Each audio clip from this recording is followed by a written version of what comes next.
पशुपति व्रत में ये 5 काम नहीं करने वालों का व्रत कभी भी पूरा नहीं होता।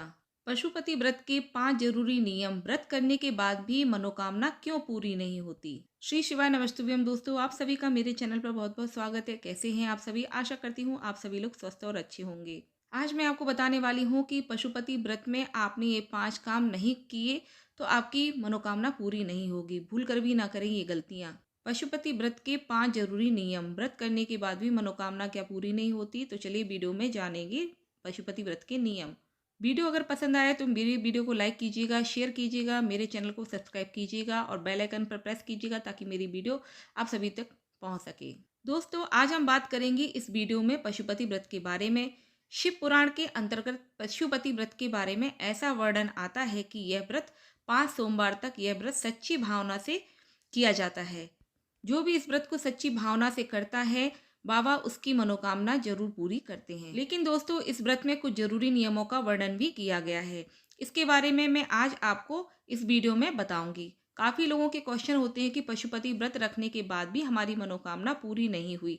अगर आपने एक बार या एक से अधिक बार इस व्रत को रख लिया है और आपकी मनोकामना पूरी नहीं हो पाई है, तो कहीं ना कहीं यह कारण है कि आपसे नियमों का उल्लंघन हुआ है। नियम से आपने व्रत नहीं किया है।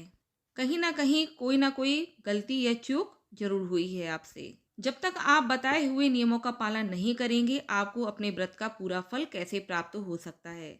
इसीलिए पूरे नियमों का पालन करना चाहिए। शिव पुराण में बताया गया है कि कोई भी व्रत अगर आप करते हैं तो व्रत से पूर्व व्रत का संकल्प लेना चाहिए। तो दोस्तों, कुछ लोग क्या करते हैं, बिना संकल्प के ही डायरेक्ट व्रत शुरू कर देते हैं, जबकि ऐसा नहीं करना चाहिए। किसी भी पूजा के पहले संकल्प लेना जरूरी होता है। जिस दिन आप व्रत शुरू करते हैं उस दिन प्रातःकाल स्नान आदि करके अपने पूजा स्थान पर बैठकर हाथ में जल अक्षत पुष्प ले लें। पहले व्रत का संकल्प लें। संकल्प करने के बाद जल पुष्प अक्षत को शिव जी के पास छोड़ दें। इससे क्या होता है दोस्तों, जो भी आप संकल्प लेते हैं उसकी रक्षा भगवान स्वयं करते हैं। भगवान व्रत में कोई भी विघ्न बाधा नहीं आने देते और बिना कोई बाधा के ये व्रत पूरा होता है। शिव महापुराण में बताया गया है कि व्रत में संकल्प लेना जरूरी होता है। चलिए बात कर लेते हैं दूसरे नियम की। आपके घर के पास में जो भी शिवालय हो, शिव मंदिर हो, वहां पर 5 व्रत वहीं पर करने होते हैं। मंदिर को बदला नहीं जाता, इस बात का आप ध्यान जरूर रखें। और पशुपति व्रत को कभी भी घर के मंदिर में नहीं करना चाहिए। पशुपति व्रत की पूजा मंदिर में ही जाकर की जाती है। जब पशुपति व्रत करें, कोशिश करें कि आपने उस दिन सफेद रंग या फिर हल्के रंग के कपड़े पहनने हैं। काला नीले रंग के कपड़े नहीं पहनने हैं। तीसरा नियम यह है कि दोस्तों, पूजा की थाली व सामग्री घर से ही थाली में सजाकर ले जाएं। किसी बैग के अंदर रखकर ना लेके जाएं। ऐसा नहीं करना है। घर से ही थाली सजाकर ले जाना है और एक ही थाली से पूजा अर्चना करें। इस व्रत में कोई भी सामग्री को भी किसी को नहीं देनी है और ना ही कोई सामग्री किसी से लेनी है। यहाँ तक कि माचिस, फूल, बेल पत्र भी किसी से नहीं लेना है। और इस व्रत में जो थाली और सामग्री से पूजा सुबह की थी, वही थाली सामग्री से शाम को पूजा करनी होती है। सामग्री को बदला नहीं जाता है, ना ही उसमें कुछ ऐड किया जाता है। इसलिए सुबह थाली में सामग्री थोड़ी ज़्यादा रखें ताकि शाम की पूजा में सामग्री पूर्ण हो सके। शाम की थाली में सिर्फ जल, फूल, दिए, प्रसाद शाम को ऐड करना है। और देखिए, मंदिर में काफ़ी लोग दिया लेके जाते हैं तो 6 दिए जला देते हैं। तो दोस्तों, इसमें नियम है कि 5 दिए मंदिर में जलाने हैं। छठवां दीपक आपको घर पर वापस लेके आना है और छठवें दीपक को मुख्य द्वार पर लगा देना है दाईं तरफ। अगर भूल से भी मंदिर में छठवां दीपक जल जाता है तो वह व्रत मान्य नहीं होगा। आपको दूसरे सोमवार को व्रत करना होगा। दोबारा से ध्यान से व्रत करके आपको पूर्ण करना होगा। जब भी आप मंदिर में दीपक जलाएं, 5 दीपक दोबारा से चेक करें कि आपने 5 दीपक जलाए हैं। ध्यान से जलाएं। छठवां दीपक थाली में घर लेकर आना है और प्रसाद का तीसरा भाग भी घर वापस लेके आना है, जो कि प्रसाद आपको ग्रहण करना है। अब जब आप प्रसाद 2 भाग मंदिर में लगा देते हैं, तीसरा भाग घर पर लेकर आते हैं, तो भोजन से पहले प्रसाद ग्रहण करना पड़ता है। लेकिन यह प्रसाद बच्चे या घर के सदस्य को बिल्कुल भी ना दें, क्योंकि दोस्तों, यह प्रसाद सिर्फ आपको ही खाना है। चाहे घर में बच्चा क्यों रो क्यों नहीं रहा हो, चाहे छोटा हो, लेकिन किसी को भी नहीं देना है। भूल कर भी ऐसा ना करें, क्योंकि इस तरह व्रत को माना नहीं जाएगा। व्रत के यह नियम बहुत जरूरी होते हैं। अब आप प्रसाद के बाद मीठे का भोजन कर सकते हैं। मतलब प्रसाद खाकर ही आपको व्रत खोलना है। चाहे तो आप मीठे से रखें या फिर आप एक टाइम अन्न ग्रहण भी कर सकते हैं, नमक से भी पारण कर सकते हैं व्रत का। लेकिन दोस्तों, मीठे से व्रत का रखना व्रत सर्वश्रेष्ठ बताया गया है। लेकिन अगर आप में शक्ति ना हो तो आप एक टाइम प्रसाद के साथ नमक का भोजन कर सकते हैं। चाहे तो आप सेंधा नमक भी ले सकते हैं।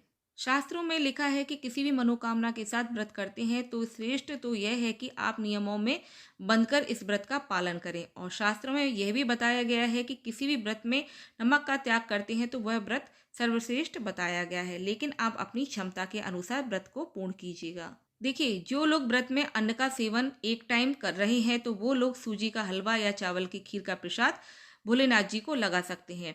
लेकिन जो लोग बिना अन्न का व्रत ग्रहण कर रहे हैं तो वो लोग प्रसाद में सिंगाड़े का आटा या फिर कुट्टू के आटे का हलवा या फिर सिंगाड़े के आटे का हलवा या फिर मखाने की खीर, साबूदाने की खीर, इस तरह से प्रसाद में भोलेनाथ जी को लगा सकते हैं। क्योंकि आपने अन्न से व्रत नहीं खोलना है तो आप ये व्रत में प्रसाद खाकर आप जो भी आप खाते हो एक टाइम, उससे आप व्रत खोल सकते हैं। क्योंकि प्रसाद भी फलाहारी हो गया है। देखिए, अगर आप पूजा की थाली में फल फूल, बेलपत्र, शमी पत्र, धतूरा अगर आपको मिल जाए तो बहुत ही अच्छा है। अगर जिनको नहीं मिल पाता है तो कोई ज़रूरी नहीं है कि सभी चीज़ें होना ज़रूरी हो। बस भाव से, विश्वास से भोले बाबा पर एक लोटा जल, अक्षत अर्पित कर दिए तो बाबा इतने में ही खुश हो जाते हैं। आप क्या करें कि कोई सामग्री नहीं मिले तो मानसिक तौर पर उस वस्तु को मन में सोचकर अर्पित करें शिव जी को। और जिनको सामग्री इजीली मिल जाती है वह जरूर सामग्री को ऐड करें। एक दिन पहले ही सामग्री को एकत्रित करके रख लें ताकि आपको कोई भी परेशानी नहीं हो। जो भी चीज़ें महादेव को चढ़ती हैं वह चीज़ें शिव जी को चढ़ाने के लिए अति आवश्यक होती हैं, क्योंकि इससे महादेव बहुत जल्दी प्रसन्न होते हैं। जैसे कि बेलपत्र, शमी पत्र, आंकड़े के पुष्प, धतूरे के पुष्प, धतूरा आदि शिव जी को कोशिश करें कि आपको मिल जाए तो जरूर अर्पित करें।